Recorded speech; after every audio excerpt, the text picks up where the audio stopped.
네, 반갑습니다. 오늘 또 찬양으로 이렇게 섬겨주신 분들 감사하고, 찬양이 참 옛날 찬양일수록 더 은혜가 되는 것 같습니다. 그리고 아이들도 이렇게 밝은 모습들을 보면서 참 교회가 참 귀하다라는 생각을 갖습니다. 오늘 함께 나눌 말씀은 이사야서 40장 27절에 31절까지 말씀을 읽었고, 제목이 뭐죠? 여호와를 앙망하는 자. 그럼 앙망이라는 단어를 한번 생각해 보시면서 오늘 말씀을 드렸으면 좋겠습니다. 제가 캐나다에 처음 온 게 한 1997년 정도 됩니다. 97년도 IMF 때 왔거든요. 그때 한국은 3월 달이어서 날씨가 되게 봄날처럼 따뜻하고 좋았습니다. 그래서 저는 이제 캐나다 오면서 반팔과 반바지에 이제 배낭을 메고 큰 짐 두 개를 가지고 이렇게 공항에 왔는데 공항에 내리자마자 밴쿠버는 다르군요. 토론토 날씨는 태풍 거의 눈보라가 치고 정말 추위의 날씨여서 옆에 있는 분이 이제 저를 픽업하러 오신 분이 잠바를 주시면서 한국 날씨군요. 이렇게 얘기하셨던 기억이 제가 있습니다. 얼마나 추웠는지 그 추위를 잊지를 못합니다. 밴쿠버는 더 좋은 날씨이기 때문에 아마 토론토의 이런 날씨를 이해하지는 못할 수도 있습니다. 아니, 추위 때문인지 이민자라는 그 삶이 참으로 힘들고 어려웠던 것 같습니다. 한국 사람들이 이민 오면 제일 많이 하는 게 뭐죠? 사기를 당하거나 영어가 안 돼서 직장을 못 구하거나 소통이 힘들어서 이렇게 어려워하는 그러한 모습들을 많이 보게 되죠. 그런 서러움을 당하거나 어려운 일을 당할 때 저는 늘 제 머릿속에 기억나는, 암송하고 있는 두 가지 말씀이 있습니다. 하나는 여호수아서 1장 9절 말씀입니다. 내가 내게 명령한 것이 아니냐? 강하고 담대하라. 두려워하지 말며 놀라지 말라. 내가 어디로 가든지 내 하나님 여호와가 너와 함께 하느니라 하시니라. 이 말씀이거든요. 이 말씀이 그래. 나보러 강하고 담대하고 두려워하지 말고 놀라지 말라. 어디로 가든 너와 함께한 그 하나님에 대한 말씀을 저는 늘 말씀을 다시 읽습니다. 두 번째 말씀이 바로 오늘 읽었던 이사야 40장 31절 말씀이죠. 오직 여호와를 제가 개역 개정으로 읽겠습니다. 사실 개역 개정이 조금 더 내용에 이렇게 마음에 저는 와닿거든요. 오직 여호와를 앙망하는 자는 새 힘을 얻으리니 독수리가 날개치며 올라감 같을 것이요 다른 박질하여도 곤비하지 아니하겠고 걸어가도 피곤하지 아니하리로다. 이렇게 말씀합니다. 제가 언제 가장 처음에 왔을 때는 그렇게 힘들기 시작했지만 조금 적응하면서 이제 신학교를 다니기 시작했습니다. 근데 영어가 사실 안 되는 입장에서 신학을 공부하는 게 참 힘들죠. 뭐 에세이도 쓰고 이렇게 영어로 암기해가지고 시험도 봐야 되고 공부해야 되고 학점도 받아가지고 졸업해야 되는데 너무나도 힘든 거예요. 막 따라가기 힘들고 지쳐있는 그 상태에서 어느 날 신학교 교수님이 수업 끝나고 딱 제가 앞에 앉아 있었는데 저한테 앞으로 딱 오더니 Go back to your country 그러는 거예요. 영어가 힘들면 너네 돌아가서 한국에서 한국어로 공부해라. 저를 위로해주거나 저에게 이제 도움을 주려고 했던 말일지 모르는데 힘들게 와가지고 간신히 신학교에 들어가서 열심히 공부했었는데 그 말을 들으니까 그게 막 상처가 되고 힘든 거예요. 그날 밤에 이제 기숙사에 살았는데 기숙사로 돌아와서 기숙사에서 엉엉 울었습니다. 엄청나게 울었어요. 영어 하나 못한 것 때문에 이렇게 내가 아무것도 못하는 건가? 막 좌절되고 되게 힘들어할 때 아까 읽었던 이 두 구절을 읽으면서 제가 다시 시작하는 원동력이 됐습니다. 결론은 어떻게 됐을까요? 결론 다 아시죠? 제가 신학교를 이제 졸업하고 또 목사가 되어서 이렇게 여러분들 앞에 설교를 할 수 있는 것입니다. 여러분들의 삶의 어려움과 위기 속에서 여러분이 붙잡고 있는 말씀들이 있으십니까? 나 힘들 때는 난 이 말씀을 붙들고 살아. 나 힘들 때는 저 말씀, 이런 말씀이 나에게는 힘이야. 여러분 그런 말씀이 있으세요? 만약에 없다면 오늘 읽은 말씀이 여러분의 삶의 위기와 어려움이 됐을 때 가장 힘이 되는 말씀이 되었으면 좋겠습니다.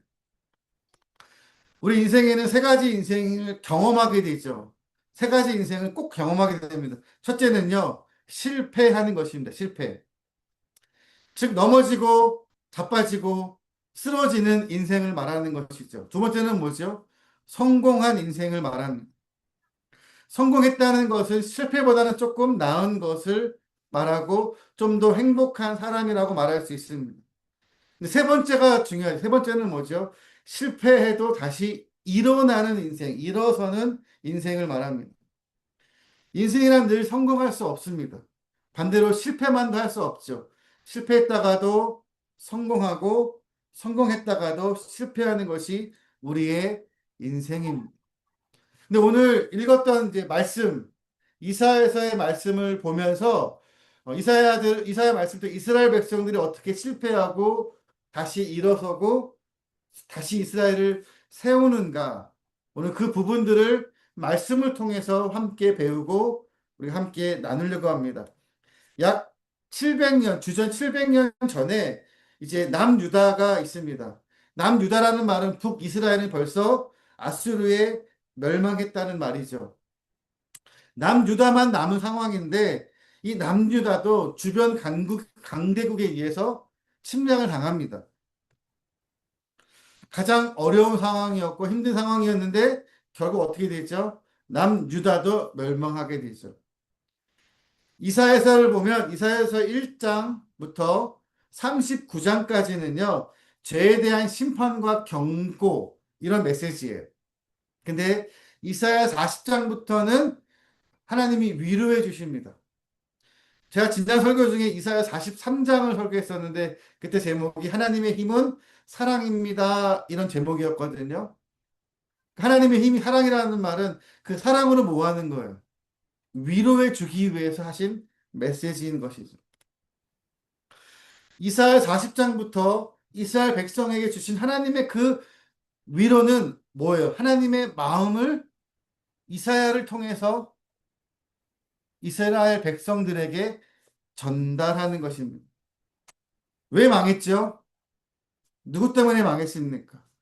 이스라엘을 인도하던 지도자들, 권력가들만 부패한 것이 아니라 일반 백성들도 부패했다라는 하나님을 찾아야 될 백성들이 이웃 나라의 요청에서 우리 망하니까 도와달라고 외쳤던 것이죠.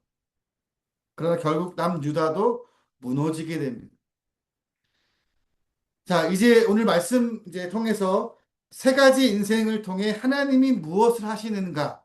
오늘 세 가지로 제가 나누는 종이에 1, 2, 3 이걸 보시면서 이 세 가지 인생을 통해서 하나님이 무엇을 하시는가. 그러니까 1번 상황에서는 하나님이 나를 어떤 일을 하시고 2번 상황에서는 어떤 일을 하시고 3번 상황에서는 어떤 일을 하시는가를 보면서 여러분의 인생을 다시 한번 하나님 앞에 하나님 바라볼 수 있는 인생이 되시기 바랍니다. 첫 번째는 어떤 인생이죠? 넘어지는 인생. 넘어지는 인생을 말합니다. 이스라엘 백성은 사방에서 공격을 당했습니다. 애굽이 와서 공격하고 죽이고요. 아수르가 와서 공격하고 죽이고요. 바벨론이 와서 공격하고 다 죽입니다. 무슨 말이에요? 공격할 때는 그 살아있는 사람들 중에 아들을 잡아가는 사람들도 있고요. 딸을 잡아가는 사람들도 있고요. 온 가족을 다 죽여버리는 그런 아주 비참한 모습이 이 이사야서 시대의 모습입니다. 한마디로 말하면 완전히 무너지는 인생, 넘어지는 인생을 말하는 것이죠. 근데 그들의 하소연, 불평, 불만이 오늘 읽었던 27절에 보면 나와 있습니다. 27절 한번 볼까요? 야곱아, 내가 어찌하여 불평하며 이스라엘아, 내가 어찌하여 불만을 토로하느냐? 어찌하여 주님께서는 나의 사정을 모르시고 하나님께서는 나의 정당한 권리를 지켜주시지 않는다 하느냐? 왜 그들이 이 억울하고 원통한 지경에 빠졌다라고 말씀드렸죠? 지도자를 잘못 만났고요. 백성들을 잘못 만났기 때문입니다. 성경에는 억울한 일을 당한 경우들이 되게 많이 나와요. 아브라함의 아내 사라에도 억울한 일 당한 것도 많이 얘기하고요. 다윗도 젊은 시절에 사울 왕 때문에 억울한 일을 당한 이야기들도 있습니다. 제가 예화를 들 때 너무 옛날 예화나 옛날 영화들을 얘기해서 죄송한데요. 혹시 살인의 추억이라는 영화 혹시 아시나요? 제가 원래 왕과 사는 남자에 대한 얘기를 하려고 했는데 그 단종이 죽고 나서 회복되는 거기 때문에 살아있는 사람에 대한 얘기를 찾다 보니까 그 살인의 추억, 화성 연쇄 살인 사건이 있습니다. 어떠한 사람, 즉 윤석열라는 사람이 그 사람이 범인으로 지목되고 감옥에 가게 되는데 자기는 무죄라고 그렇게 주장을 되게 많이 했습니다. 근데 그게 받아들여지지 않았죠. 근데 세월이 흘러서 이제 DNA로 검사할 수 있는 시절이 왔는데 그때 DNA로 검사해 보니까 윤석열 이 사람이 아니라 이춘재라는 사람이 밝혀진 거예요. 그 사람 감옥에 있었고 그때 왜 안 잡혔느냐? 그때도 감옥에 있었기 때문에 잡을 수가 없었다라고 얘기합니다. 감옥살이만 20년 했고요. 이 무죄를 받아내기 위해서 32년 동안 싸웠다라고 합니다. 이 정도 얘기 들으면 얼마나 억울한지 아시겠죠? 뭐 영화나 뭐 이런 걸 얘기하는 게 실제적으로 우리 주변에는 우리가 상상할 수 없는 억울함을 경험하는, 당하는 사람들이 많이 있습니다. 억울함 당하면 어때요? 되게 마음이 힘들고 어렵습니다. 심지어 어떤 분은요, 특히 이민자로 살면서 가장 힘든 일이 뭡니까? 사람을 믿기가 되게 어렵다라는 것이 있어요. 교회나 어떤 신앙의 공동체가 아닌 이상은 사람을 믿고 가깝게 지내긴 되게 어렵습니다. 근데 어떤 분이 이제 개를 기르는데 자식처럼 기르는 모습을 보면서 어떻게 사람보다 이렇게 개를 더 사랑하느냐고 하니까 그분이 이렇게 얘기하더라고요. 개는 인간처럼 배반하지 않기 때문에 사랑합니다. 뭐 개를 좋아할 수는 있습니다. 근데 한편으로는 인간이기 때문에 저도 좀 부끄럽다. 우리가 그런 좋은 관계들을 잘 못 맺는 것에 대한 그런 좀 부끄러움을 가진 적이 있습니다. 그럼 히브리서 4장 15절 말씀해 보니까요. 우리의 대제사장은 우리의 연약함을 동정하지 못하시는 분이 아니요라고 얘기합니다. 여러분 이 동정이란 말이 무슨 말인지 아십니까? 동정? 동정이란 말은요, 모든 것을 정확히 알고 친히 해결해 주신다라는 의미입니다. 하나님이 우리의 모든 문제를 해결을 못 하시는 분이 아니라 해결해 주실 수 있는 분이다라고 말씀하는 것이죠. 사랑하는 성도 여러분, 쓰러지고 넘어지는 인생이라도 거기 하나님의 위로가 있습니다. 그 하나님의 위로를 찾으시기 바랍니다. 두 번째는 뭐죠? 일어서는 인생을 말합니다. 일어서는 인생. 31절에 보니까 오직 주님을 소망으로 삼는 사람은 새 힘을 얻으리니. 제가 아까 읽었던 구절에서는 개역개정이어가지고 악망이라는 단어를 썼습니다. 이 악망이라는 단어가 약간 프렌치 같은 느낌? 좀 고급스러운 느낌이 들어가지고 저는 소망보다 악망이라는 단어를 더 좋아하게 됩니다. 이 악망이라는 단어를 정확히 말하면요. 바라본다, 갈망한다라는 뜻이 있습니다. 여호와를 악망하는 자라는 말은 뭐죠? 여호와를 바라보는 것입니다. 아까 찬양 가운데 주만 바라볼지라 거기에 제가 딱 마음이 확 이렇게 마음이 열렸거든요. 이 악망, 주님을 바라보는 자, 나는 주님을 바라보고 있는가 그 마음에 어떤 생각들을 갖게 되었습니다.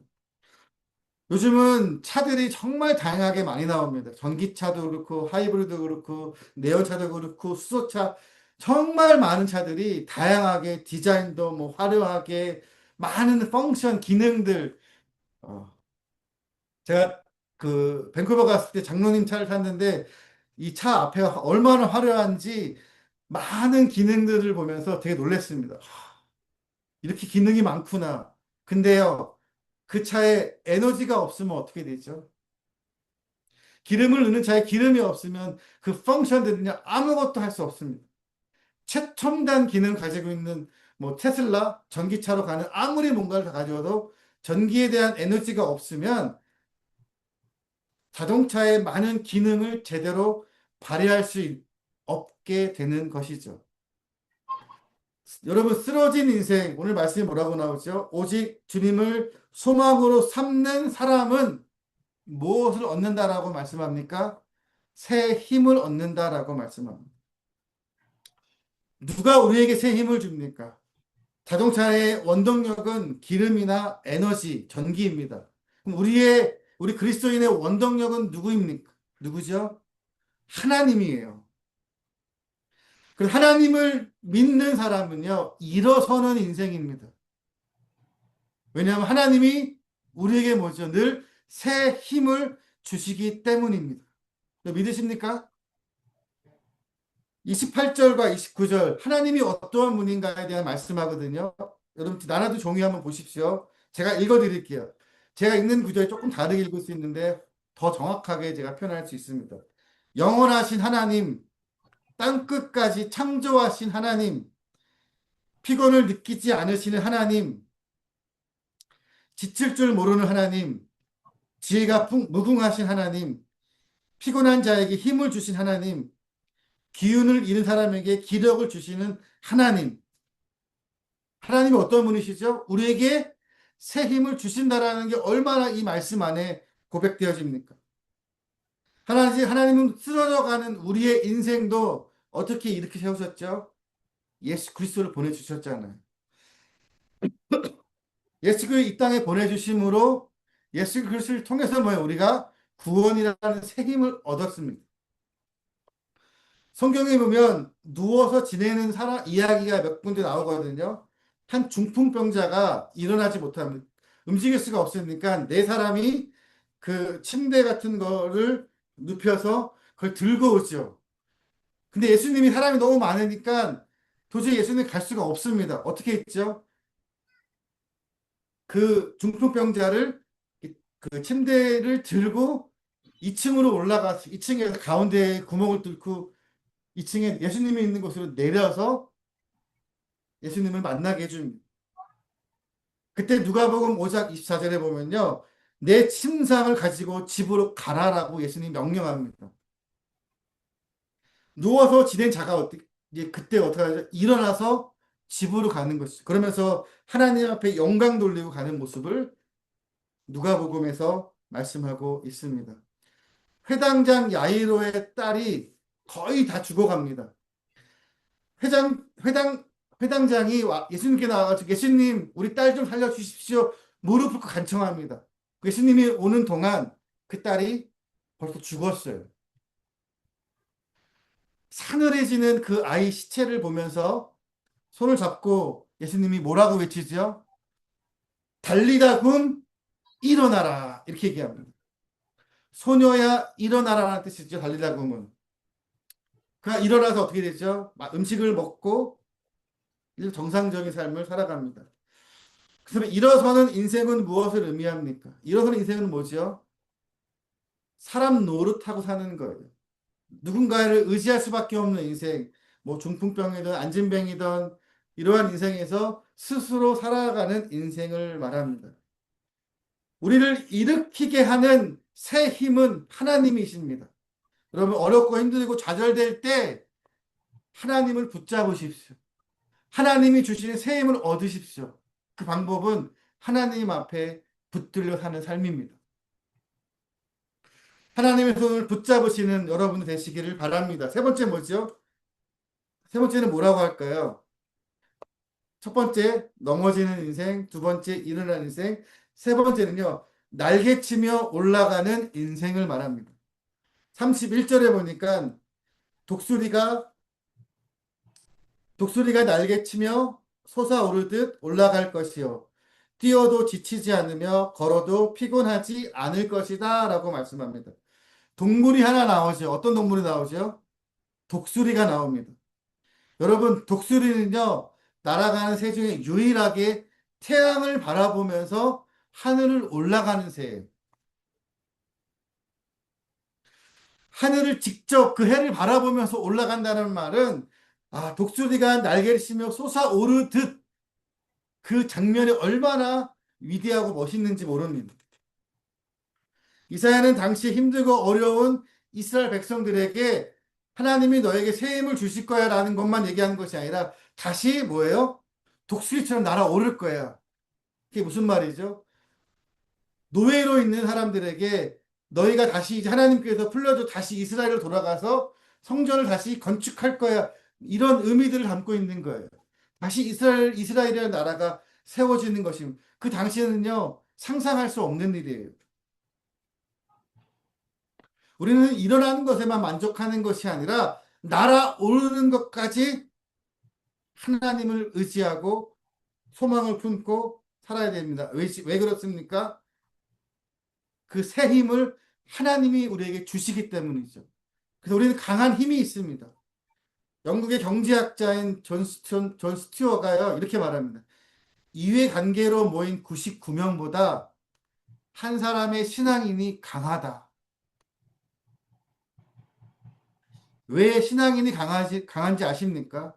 왜 신앙인이 강합니까?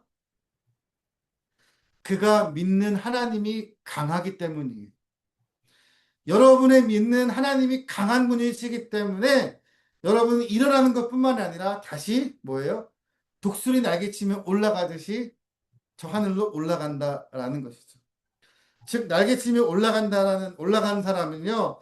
하나님이 주신 목표를 가지고 열심히 살아가는 인생을 말합니다. 모세는 하나님으로부터 내 백성을 가나안으로 인도하라라는 말씀을 듣고 그 힘을 가지고 따라갔죠. 사도 바울은 어떻습니까? 로마로 가서 복음을 선포하라 그랬죠. 가이사 왕에게 로마의 친구가 가이사라고 지난번에도 말씀을 드렸죠. 가이사 왕에게 복음을 선포하는 그런 힘을 능력을 보여줍니다. 이게 그리스도인의 힘과 능력이죠. 말씀을 이제 마무리 지으려고 합니다. 하나님께 소망을 품는 사람, 앙망하는 자는요, 새 힘을 얻어서 독수를 치며 날개를 치고 올라갈 수 있다는 것이죠. 호주 이쪽 대양주 가사원장 했던 목사님이 계신데 그분의 칼럼에 이런 글이 있었습니다. 회복 탄력성에 대한 글인데요.